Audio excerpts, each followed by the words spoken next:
Since last year, Supreme Master Ching Hai graciously allowed our association members to gather for an international seminar. It was a joyous occasion as Master and disciples reunited to meditate and pray for peace. During her visit to meet with our association members, Supreme Master Ching Hai also spoke of the teachings of past masters and answered the spiritual questions of fellow initiates. Throughout the ages, compassionate enlightened masters have urged people to surrender to the greater universal power by seeking the divine within, from which all other goodness and happiness follow. This message was echoed again in Supreme Master Ching Hai's discussion with the theme, Use Our Mind to Discern the Truth, with our association members in France on January 5th, 2009.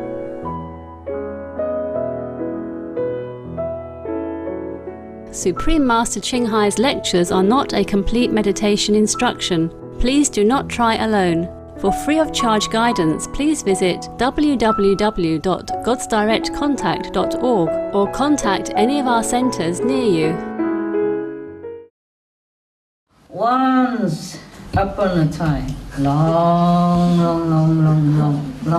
time ago, yes, there was a small town that has two parallel streets, you know, one on the left and one on the right, two streets like this, they're opposing each other.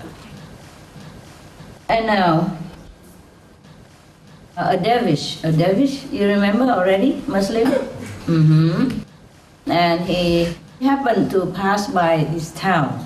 So first he went on to one street and then he walked to another street because they're parallel. You go to one street first and then you walk to another street. When he reached the second street, some people noticed that his eyes were full of tears and they're running down. You know, tears will keep running down. So suddenly somebody cried out and said, "Oh, somebody died on the first street." Because he saw the dervish coming from the first street, eyes streaming with tears. So someone on the second street said, "Oh, somebody died on the first street." He presumed, he thought that somebody had died. Okay. And then all the children nearby heard that and they also joined in and said, "Oh, somebody died on the first street." And then they're all running back to their respective houses and saying the news, "Oh, somebody died on the first street," just like that. But they didn't even ask the dervish why his eyes were streaming. Can you guess why? One candy. Why? It was windy. Perhaps, yes, it could be possible, yes. Some people, when it's windy, their eyes streaming with tears. Or dirt, you know, anything. What else can it be? It's common. It's my God. So serious. He's happy? He may be happy. Yeah, it could be. You know, when you're happy, you cry, right? Possible. What else can it be? Any cook around here? Chef? Spicy. Onion. Onion, yeah. But I gave you already a hint. That's why. He was peeling onions before he went out. He probably was peeling onion, and maybe he was short of soy sauce. So he ran out to the next street in order to buy some soy sauce to cook for the Supreme Master Television. Who knows? Yeah, so in any case, that's what it was. He was peeling onions. And then he ran out to the second street. Because probably the second street, they have some shops which sells things that he needs, which did not have on the first street. Well, anyway, it doesn't explain here, but we could guess.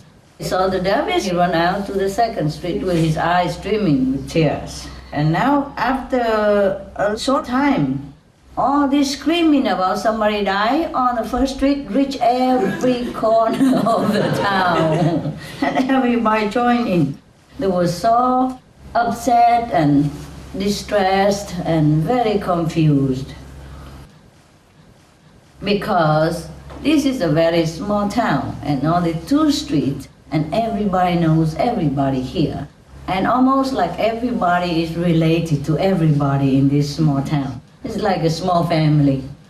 So they all worry so much. Who could be the one that is dying on the first street? Could it be my cousin? Could it be my uncle? Could it be my aunt? Could it be my, sister or brother or in-law or whatever? Yeah, everybody was stressed. And in those days, they did not have telephone. Yeah, so they could not even call each other so fast to call whether you're okay. They just telling each other somebody died on the first street. That's it. And everybody was stressed out. And then nobody even dared to make an inquiry to who was dying and why. Why is it so much commotion? Nobody asked because they're all so busy, stressed out, listening to each other. Yes, somebody died, and then they go busy, go tell the other one. Somebody died on the street, and that person busy, go to tell the other one. And the whole town was full of news about this dying person. Nobody inquired about who died and why. And in town there was a wise man, and he was telling everybody, please calm down, at least go ask, why didn't you ask who died first and why? And then everybody was so, very, very stressed and confused, and they all talk at the same time, and nobody listened to nobody, and very, very noisy and chaotic, and say, all we know is just there is a deadly plaque on the other street. First somebody was dying, and now there is an infectious disease going on the next street. A deadly plaque is going on. Oh my God. As soon as they spoke and thus, this rumor fly all over direction again, and everybody now knew that there's a plaque, deadly disease on the first street. Then everybody, the whole population of town thinking that's it. This is the end of the world, as predicted somewhere. Finito, plague, infectious. Oh, we are doomed. And they all start crying a lot. First they cry for the dead person, and now they're crying for themselves and the doomed future that they're waiting. And then after a long time, after all the chaos and all the crying somehow died out a little bit, and a little bit order was restored. And then two communities decided that, okay, they should talk to each other. Finally. They have not even asked nothing yet. They decided that we have to talk to each other and move the leftover person to the other community quickly before they all die of the plague. That's what they think. So they begin packing belongings and calling children and calling cow cart, horse carriage, whatever, Yeah. And then, in no time, from both of the streets, the whole population was evacuated. The title says this is how a tradition was found, the founding of a tradition. So now, decades later, the two streets, the town is still deserted. Nobody lives there anymore. And not so far away, the two villages. That's probably born out of this plaque, Yes. Each village has its own tradition of how it began as a settlement from a doomed town. Yes. Through a fortunate flight in remote times from a nameless evil. They all tell their story and tradition, how they found the villages. You see, this is one of the teaching found in the book of the teaching of the secret recluse in long time Muslim tradition. They just want to illustrate that people are so ignorant that they don't even bother to find out what caused what. Yes, it's very difficult to reason to them. Once they set their mind on something, even listen to false rumor, they still believe it. And then not just one person, but the whole town evacuated. If the blind lead the blind, They are going away like that. And that's how a tradition has been found. Just like many, perhaps, other traditions. That's what the Master wanted to tell us in this story. This teaching was from Sheikh Kalanda Shah. of the Suravadi order. He died in 1832, not long ago, right? Might be a century ago. He still has a shrine at Lahore, Pakistan. Maybe it's not a true story, but the master was a true person and was existing at that time. Not long ago, eh? Yeah. Can you imagine? The blind lead the blind, huh? And both go wherever. So, in this teaching, Sheikh want to tell us that we have to be discriminating. We have to use our discriminating mind to discern what is the truth and what is not. We cannot just hear from saying, in such a matter like even moving the whole town. It's possible that this is a true story, It's possible like that. Yes, because the rumor is getting bigger and bigger all the time. And people just listen and then they add their own imagination and the next person adds some more imagination, then it becomes very great a disaster and everybody moves just like that. Similar to many belief systems. People just believe anything without proof, Yes. Without proof. Without checking. Like, okay, God is light, but nobody see any light. Nobody see God. God is love. We don't feel any love for Him because we don't even know God. For example, like that, yeah?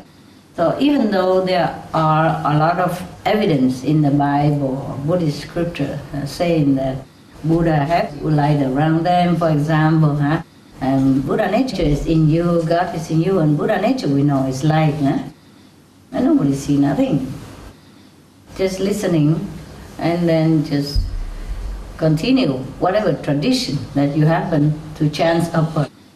And I said the blind lead the blind, and then, forever it's like that. And when somebody come along and say, I tell you what, I show you what you were reading there, and they would think, not possible. In my tradition, there's no such thing. The tradition has been passed on ever since my great-great-great-grandfather. It cannot be wrong. And you just came along today and you say, you can prove it? No, not possible. Yeah? It's like that. It's a sad story, Sad affair. But it is true in this. When the prophet was alive, they didn't have that much big temple anyway. Most of the prophet don't ever have anything. Mostly don't have. Jesus walked bare feet, Buddha beg for alms, Muhammad running away all the time, running from persecution. All the Sikh masters, same. And any other master that I know of, even. So, just like that.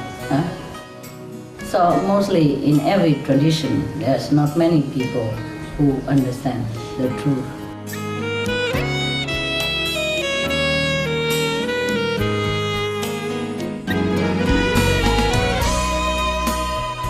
It is a joy to have you with us today for Between Master and Disciples.